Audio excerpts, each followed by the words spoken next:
Indrakeeladri Astrology invites you. We are now going to discuss about the equinox, solstice, and on this particular day, if a devotee chants the divine mantra, how that this mantra lessens the malefic nature or the evil effects of the planets, and thereby how this devotee will be saved from the evil effects of the navagrahas or the 9 planets. This first let me tell you about the equinox. This equinox is arriving, it will arrive on September 22, 2021 at 1921, that means 7:21 p.m. UTC. And that's when the sun will be exactly above Earth's equator on that particular day, moving from north to south. Although this equinox happens at the same moment worldwide, your clock time will depend on your time zone. There are 2 equinoxes every year, one in September and one in March. In September, the sun crosses equator from north to south. At the equinox, Earth's axis is perpendicular to the sun's rays as the sun is directly above the equator. In the northern hemisphere, the autumnal equinox falls about September 22 to 23, 22 or 23, as the sun crosses the celestial equator going south.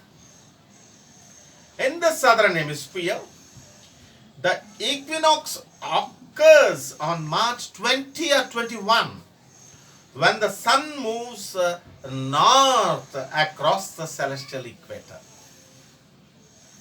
So on this particular day, and it's very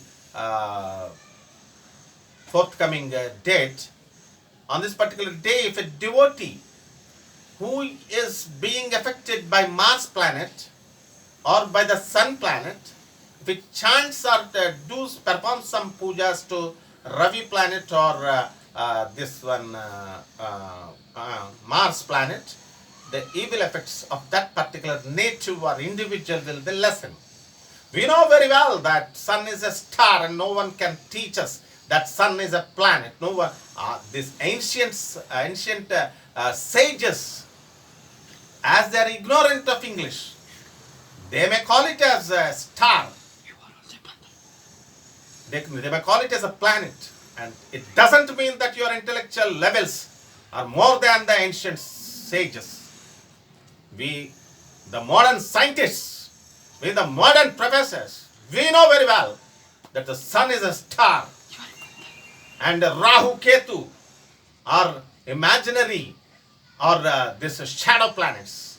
We never call them as shadow planets due to some aspects, due to some advantages, as for the ignorant or the uneducated people. Those ancient sages might have told that they might have categorized it as a symbolic representation, saying that the Rahu or Ketu are imaginary planets or they may be shadow planets. Nothing wrong in that. We know we have very good links with the NASA scientists and the ISRO scientists. We know that Pluto, Uranus, Neptune and a lot of planets are there besides these this Mars, Jupiter, Mercury, Venus and all. So my dear viewers, remember that on September 22nd, if you want to get rid of the evil effects of these Mars and Sun planets, you have to perform. It's a free of cost. Doing a puja, don't you think that you're spending money or you're wasting that much time for the sake of God? You're not that busy. You have to, if you need some benefits from the blessings of the planets. And in the northern hemispheres, this autumnal equinox falls about September 22 or 23 as the sun crosses the celestial equator going south. In the southern hemisphere, the equinox occurs on March 20 or 21, when the sun moves north across the celestial equator. In the northern hemisphere, the vernal equinox falls about March 20 or 21, as the sun crosses to celestial equator going north. In the southern hemisphere, the equinox occurs on September 22 or 23, when the sun moves south across the celestial equator. Do you know how this equinox word derived from?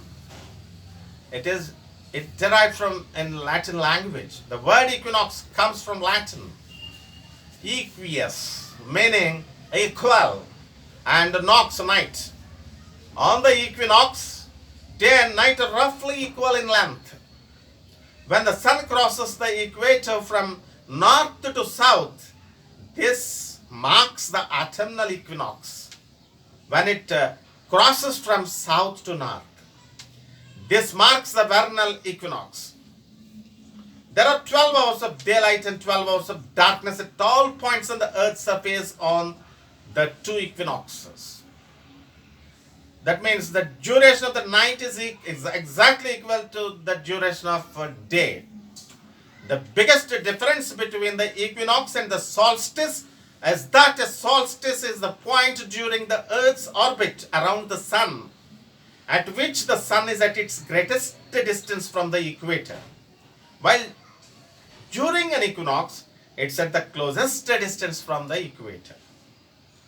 In the northern hemisphere, summer ends and fall starts at the moment of the September equinox, which occurs every year between September 21 and 24.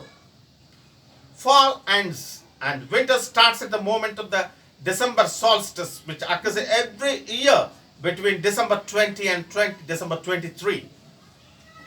The seasons are defined as spring, March, April, May, summer, June, July, August, autumn, September, October, November, and winter, December, January, February. The arrival of autumn means cooler, shorter days, the annual explosion of color from fall foliage, and the inevitable clock change that comes with the end of daylight saving time.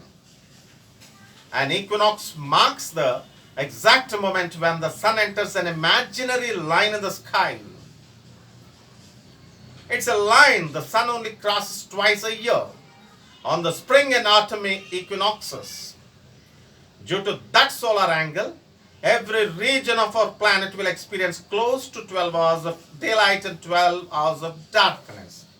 This is about equinoxes and solstice. I advise you that this day is an auspicious day, and on this particular day, if anybody chants the Hare Krishna mantra or any Ishtadaivam or any deity you like, your malefic effects or the evil effects of the planets will be lessened, will be suppressed, will be dismissed, and you can enjoy the greatest fortune. Thank you.